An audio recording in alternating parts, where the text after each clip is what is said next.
The emergency beacon pierced through the howling wind, its distinctive pulse unlike anything Sarah Coleman had encountered in her 15 years as a forest ranger.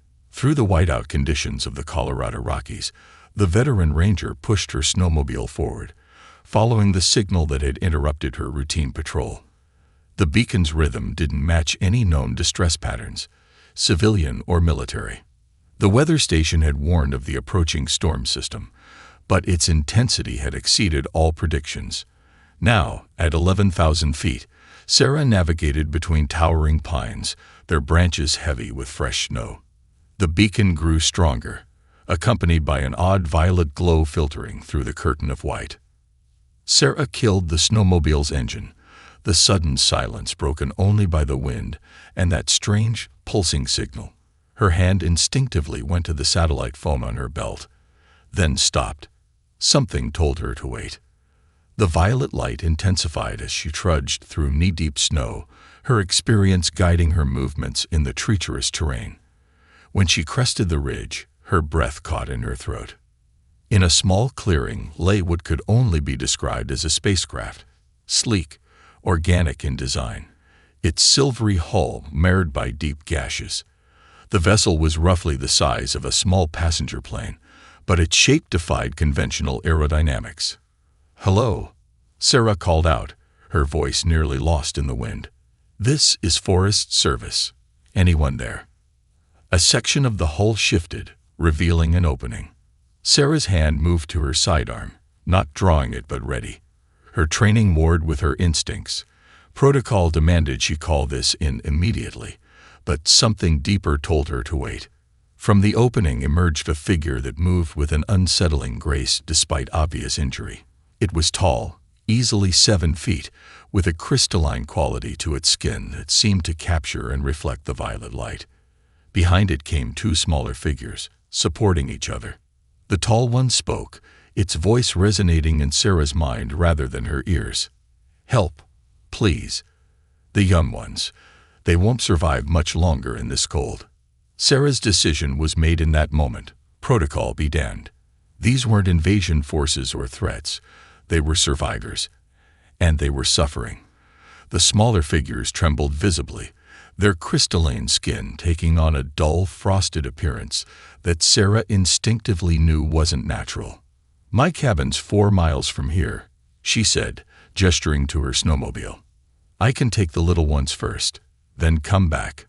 "No time," the tall one interrupted, its mental voice weakening. "Others follow. Must. Hide evidence." It gestured at the ship, and Sarah noticed a spreading pattern of light beneath the hull's surface, like circuitry coming alive. "What others? Who's following you?" "Those who would enslave. We are scholars, knowledge seekers. Found something. They want." The tall one swayed, catching itself against the hull. "Ship will dissolve. Natural compounds. No trace. But we need sanctuary." Sarah made rapid calculations. Her patrol cabin was well stocked, off the grid, and thanks to the storm, virtually inaccessible. She could hide them there, at least until she figured out a better plan. "Okay," she said, starting to remove her outer parka. "Put this on one of the little ones. We need to move fast." As she helped wrap the smaller figures in what protective gear she could spare, she noticed their skin was smooth like polished quartz, but yielding like flesh. Their eyes, containing swirling patterns of light, fixed on her with an intelligence that left no doubt about their sentience. The tall one, whom Sarah would later know as Scholar Vex, helped secure the younger ones before activating what appeared to be a final sequence in the ship. As they moved away on the snowmobile, Sarah glimpsed in her mirror the vessel beginning to break down, its structure dissolving like sugar in water, the violet light fading into the storm. The wind picked up as they made their way through the darkness, Sarah hyper-aware of the 3 beings pressed against her back, their bodies gradually warming from deadly cold. The younger ones made no sound, but she could feel their trembling decrease as they descended to a lower altitude. Her cabin appeared through the snow, a dark shape against the white backdrop. As she helped them inside and fired up the wood stove, Sarah realized her life would never be the same. She had just committed to harboring alien refugees, violating probably a dozen federal laws in the process. But watching the younger ones huddle close to the heat, their crystalline skin beginning to glow with a healthy inner light, and seeing the profound gratitude in their swirling eyes, she knew she'd made the right choice. Humanity's first official contact with alien life might still be in the future, but here, in a remote cabin in the Colorado Rockies, Sarah Coleman had just taken the first step toward proving that humanity's compassion could extend beyond the boundaries of Earth itself. As she prepared hot beverages and gathered blankets, Sarah noticed Scholar Vex examining her cabin's simple solar power setup with intense interest. "Your species," the mental voice came, "stronger now. You understand the fundamental patterns. Perhaps you can help us understand what we found, what they would kill to possess."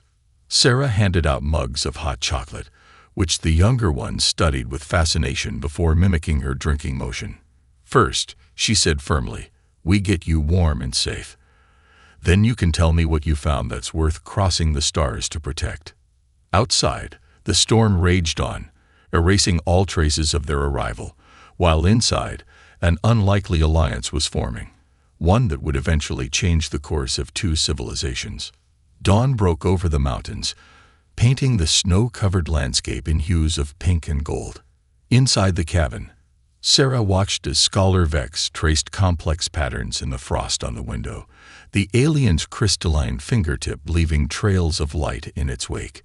The two younger ones, whom Vex had introduced as learners kYeah and Male, slept near the wood stove, their bodies pulsing with a gentle inner light that seemed to follow the rhythm of their breathing.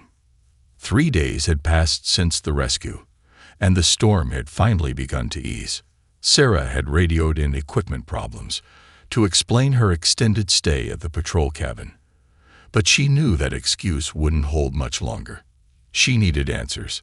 "Your patterns of energy distribution are fascinating." Vex's mental voice came as the scholar studied the solar inverter.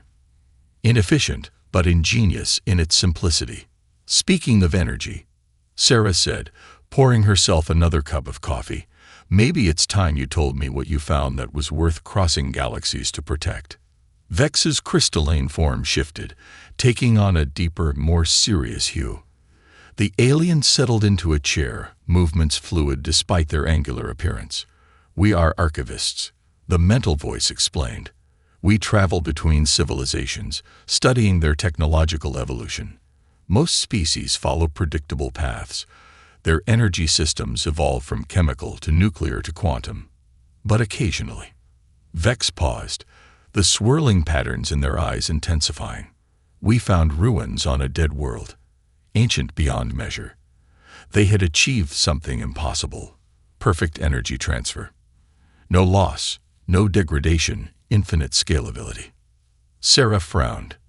"Like perpetual motion? That's impossible." "With current physics, yes. They discovered something more fundamental. The universe's source code, you might say." Vex's form rippled with what Sarah had learned to recognize as anxiety. "The Vardak, those who pursue us. They would use this knowledge to dominate. Their empire already spans dozens of systems. With this power, they'd be unstoppable." Sarah finished. She glanced at the sleeping learners. "That's why you brought children on such a dangerous mission. Not children as you understand them. kYeah and Male are specialized memory vessels.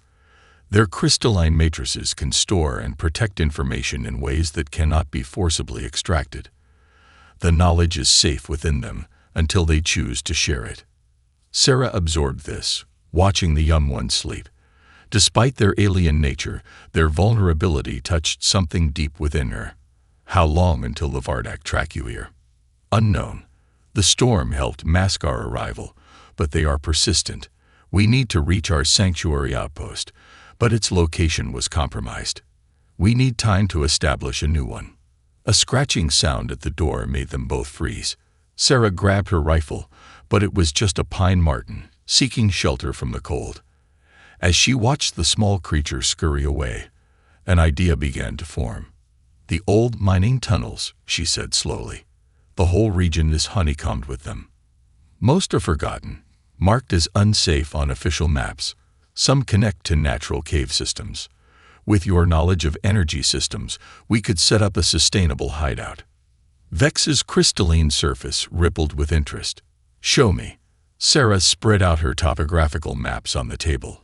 As she pointed out various tunnel systems, Vex's mental touch grew excited. Yes, the mineral compositions would help mask our energy signatures. And with minimal modifications. Their planning was interrupted by movement from the sleeping area. kYeah had awakened and approached the table, their smaller crystalline form catching the morning light. The young archivist placed a hand on the map, and suddenly Sarah's mind filled with images, three-dimensional representations of the tunnel systems, overlaid with energy patterns she barely understood. "Remarkable," Vex commented. "Even in recovery, their processing capabilities." Sarah watched in amazement as kYeah manipulated the mental image, highlighting certain tunnels and calculating power requirements. She realized she was witnessing something extraordinary, not just alien technology, but an entirely different way of processing and sharing information. "I'll need to get supplies," Sarah said, mentally cataloging what they'd need.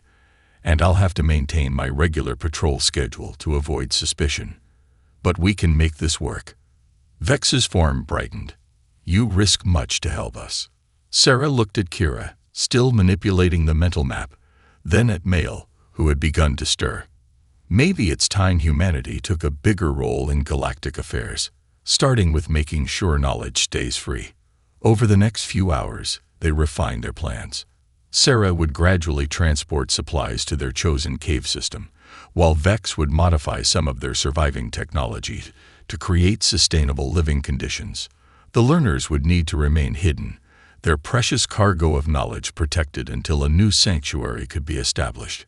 As Sarah prepared to make her first supply run into town, she caught her reflection in the window.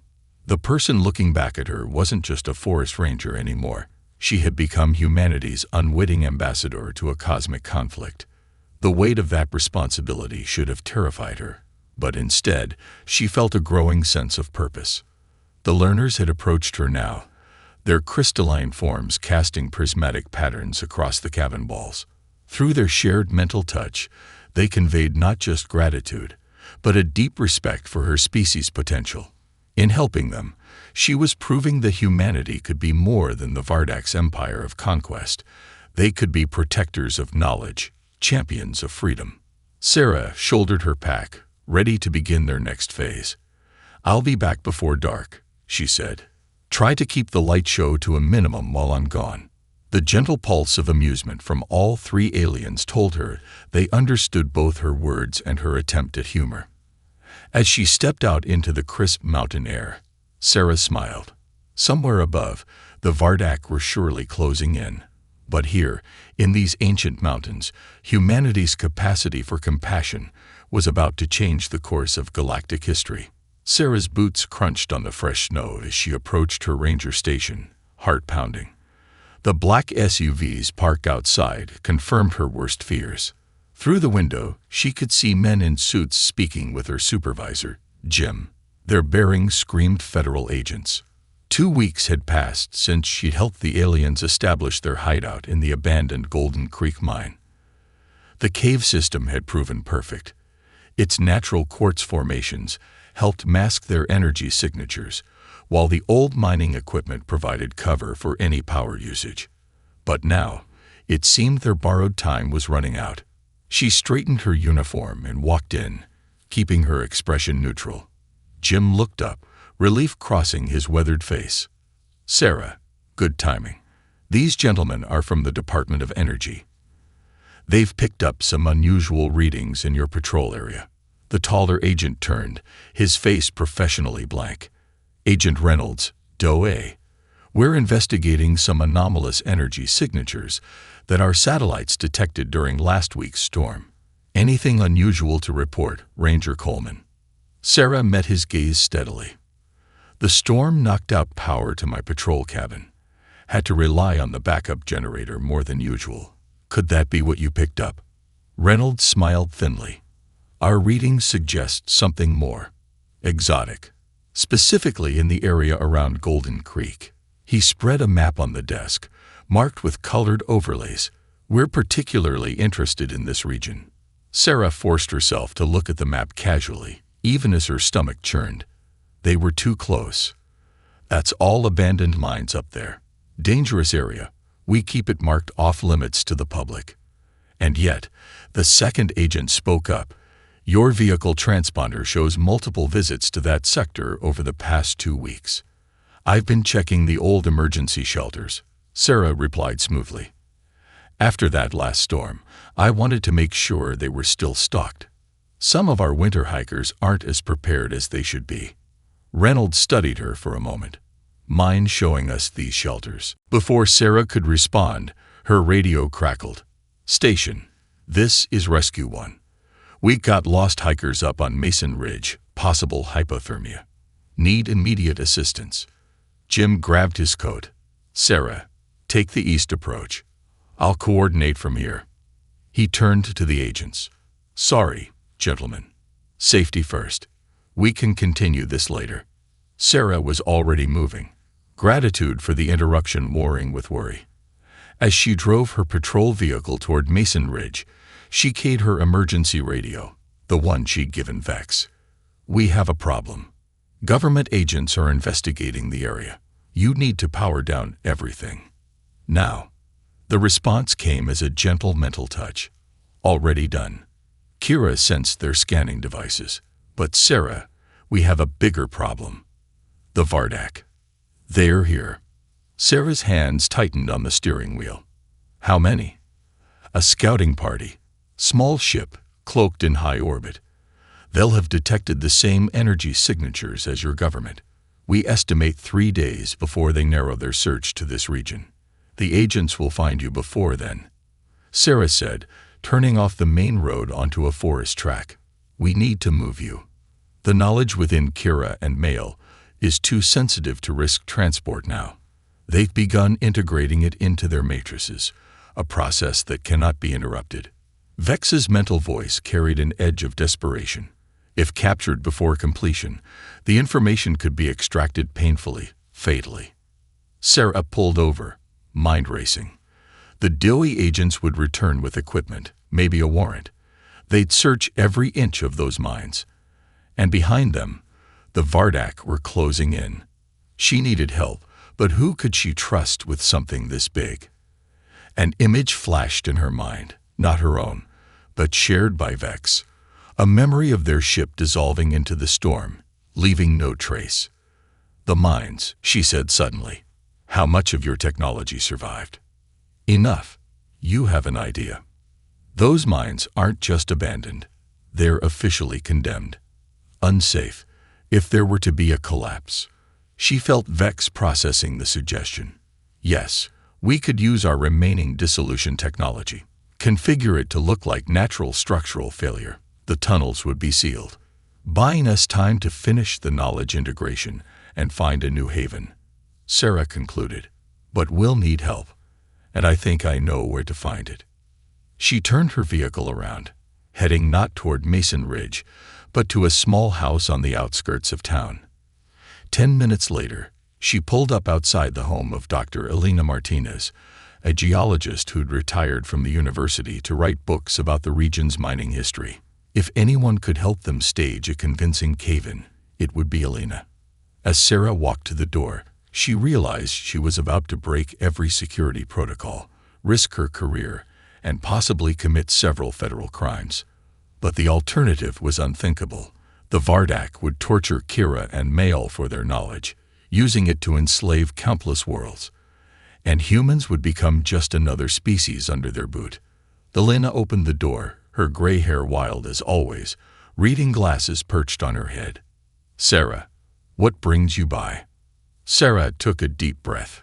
Elena, what I'm about to tell you is going to sound crazy. But I need you to listen, and I need you to believe me, because the fate of more worlds than just ours depends on what we do in the next 72 hours. Behind her, the mountain peaks caught the late afternoon sun. They're ancient stones holding secrets both terrestrial and cosmic. Somewhere up there, 2 civilizations worth of agents were closing in on their position. The race to save not just lives, but knowledge itself, had begun.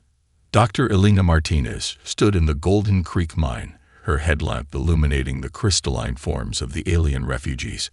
After the initial shock had worn off, the retired geologist had transformed from skeptic to committed ally in record time. Now she moved through the tunnel system with purpose, marking key structural points on her tablet. "If we're going to make this look natural," she said, "we need to trigger the collapse from these support points." She pointed to her detailed geological survey. "The mine's already unstable. That's why it was condemned. We just need to help it along." Sarah watched as Vex examined the tablet, the alien's crystalline form reflecting Elena's headlamp in prismatic patterns. In the deeper chamber, kYeah and Male continued their knowledge integration process, their bodies pulsing with complex patterns of light that made Sarah's eyes hurt if she looked too long. "The dissolution technology can be modified," Vex confirmed, "but the timing must be precise. Too soon, and your government agents will be suspicious. Too late." A mental image flashed between them. A Vardak ship, its design aggressive and predatory, descending from the clouds. Sarah shuddered. "How long until the integration is complete?" Elena asked, her scientific curiosity evident despite the gravity of their situation. 48 hours, Vex replied. "But the Vardak will arrive before then. And your government agents are already setting up surveillance equipment," Sarah finished. She'd spotted the hidden cameras on her last patrol. "They'll be back with a full team by morning." Elena studied her tablet. "The dissolution process will take about 2 hours to look natural. We need to keep everyone away from these tunnels until then." A crackling sound from Sarah's radio interrupted them. "Coleman, come in." It was Jim, her supervisor.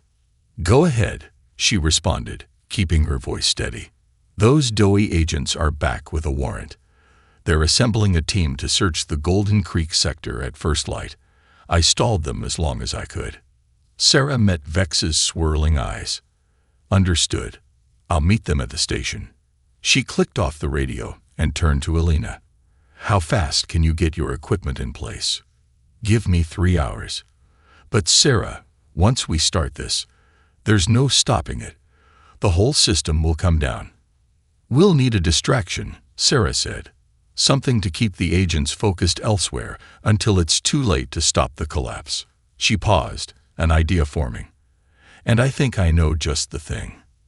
The next few hours passed in a blur of activity. Elena worked with Vex to place the dissolution devices, disguising them as geological survey equipment. Sarah made her preparations, knowing that everything had to appear completely normal to survive the coming scrutiny. As midnight approached, she parked her patrol vehicle at the ranger station and began gathering her gear. The doughy agents watched from their SUV, obviously suspicious of her late-night activity. Agent Reynolds approached. "Heading out kind of late, aren't you, Ranger?" Sarah shouldered her pack. "Got reports of unusual lights on Mason Ridge. Probably just kids with drones, but after your energy readings, I figured better safe than sorry." She felt Reynolds' eyes on her back as she drove away, knowing he'd take the bait. Mason Ridge was in the opposite direction from Golden Creek Mine, and she'd just given them a perfect reason to split their forces. The night deepened as Sarah implemented the next phase of their plan. Using equipment borrowed from Elena, she set up a series of remote-controlled lights on Mason Ridge. Nothing too obvious, just enough to keep the agents occupied. Then she made her way back to Golden Creek through the forest paths only locals knew. Elena met her at the mine entrance. "Devices are in place. Vex says they can control the timing remotely, make it look completely natural." "But Sarah," she hesitated, "I've been monitoring local seismic data. There's something odd in the upper atmosphere. Something big." "The Vardak ship," Sarah said grimly. "They're early." Inside the mine, the scene had changed. kYeah and Mel's integration process had intensified, their crystalline forms now surrounded by complex geometric patterns of light that seemed to bend reality itself. Vex stood guard, their own form dimmed to conserve energy. "We cannot move them," Vex said as Sarah approached. "The process is at its most delicate stage. Interruption now would be catastrophic." A distant rumbling shook dust from the tunnel ceiling. Sarah's radio crackled with urgent voices. The DOE agents had detected something entering the atmosphere. Their search teams were being recalled from Mason Ridge. "Start the collapse sequence," Sarah ordered. "Elena, get to safety. I'll handle the agents." "Sarah," Vex's mental voice carried an emotion she'd never felt from them before. "Fear. If you're caught here when the tunnels come down." She cut them off. "I took an oath to protect this forest and everyone in it. Right now, that includes you." She managed to smile. "Besides, someone needs to sell this story to the feds." The rumbling grew stronger as Sarah emerged from the mine. In the pre-dawn sky, she could just make out a dark shape descending through the clouds, too geometric to be natural, too menacing to be human. The Vardak had arrived. Her radio came alive with Jim's voice. "Sarah, we've got multiple bogies in the air and a lot of scared federal agents up here. What's your position?" She watched as the first dissolution devices activated, right on schedule. Hairline cracks appeared in the rock face, spreading with deceptive naturalness. In 30 minutes, the entire mine system would collapse in on itself, sealing her alien friends and their precious knowledge safely away from both human and Vardak discovery. Sarah keyed her radio, her voice calm despite the weight of history pressing down on her shoulders. "Jim, you're not going to believe what I'm about to tell you." 6 months had passed since the night the Golden Creek mine collapsed. Sarah stood at her cabin window, watching the sunset paint the mountains in familiar golds and purples.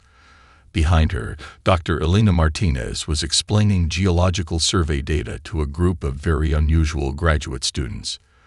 The students were crystalline beings similar to Vex people, their forms refracting the evening light.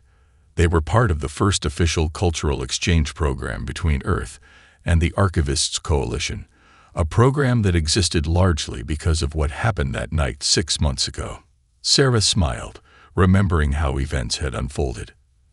As the mine collapsed with perfect geological precision, she'd faced down both the DOE agents and the descending Vardak ship. Her radio conversation with Jim had been broadcast on all frequencies, a calculated risk that paid off spectacularly. "This is Ranger Sarah Coleman," she'd announced. "I'm declaring this entire area under Earth quarantine due to unstable geological conditions and the presence of classified research materials. Any unauthorized entry will be considered an act of aggression under international law." It had been a bluff, but a masterful one. The Vardak, monitoring Earth communications, had heard not just her words but the immediate response from military channels as forces mobilized to her location.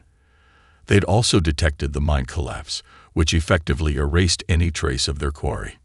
In those tense moments, as their ship hovered above the mountains, the Vardak had faced a choice: risk open conflict with a newly discovered species over an uncertain target, or retreat to reconsider their options. They'd chosen the latter, their ship vanishing into the night sky as quickly as it had appeared. The aftermath had been complicated but surprisingly positive. The DOE agents had indeed found energy signatures in the collapsed mine, exactly the kind of readings you'd expect from a classified research facility.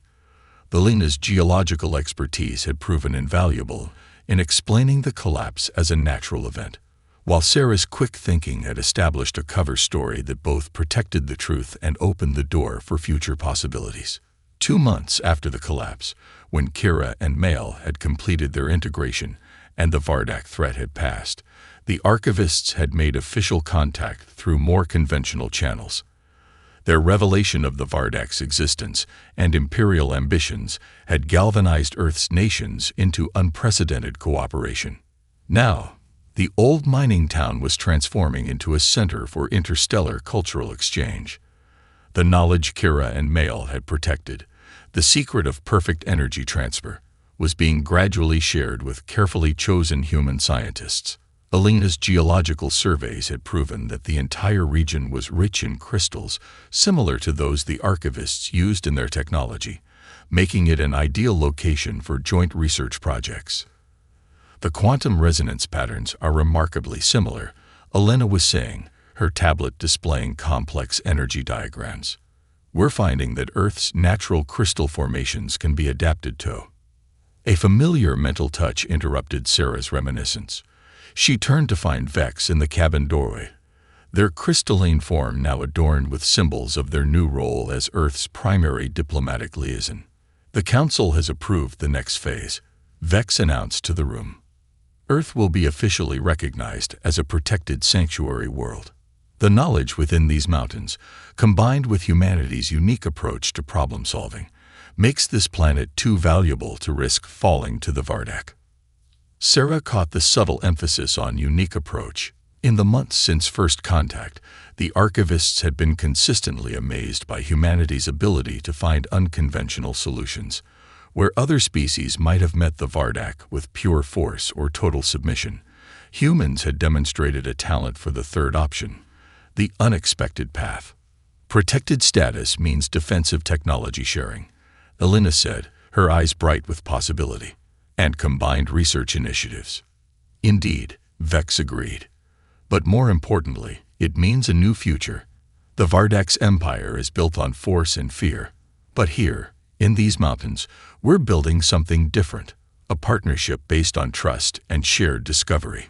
Sarah walked onto her cabin's porch, gazing at the mountains that had held so many secrets. A group of human and archivist researchers were setting up equipment for their evening observations, their collaborative work illuminated by the setting sun. In the town below, new construction was underway. Laboratories, housing, and educational facilities designed to accommodate both species. You know, she said to Vex, who had followed her outside. When I first found you in that storm, I was just trying to help someone in trouble. I never imagined it would lead to all this. That is precisely why it did, Vex replied, their mental voice warm with affection. Your instinct was not to fear the unknown, but to offer help. It is a quality your species possesses in abundance, though you often doubt it. The Vardak believe power comes from control and domination. But true power, the kind that can reshape galaxies, comes from compassion, from choosing to help even when it seems impossible or dangerous. A shooting star streaked across the darkening sky. Though now, Sarah wondered if it was natural or one of the many ships that regularly visited Earth's new interstellar research center. Either way, it symbolized how much had changed. Humanity had taken its first steps into a larger universe, not through conquest or fear, but through an act of kindness in a snowstorm. In the end, that had made all the difference.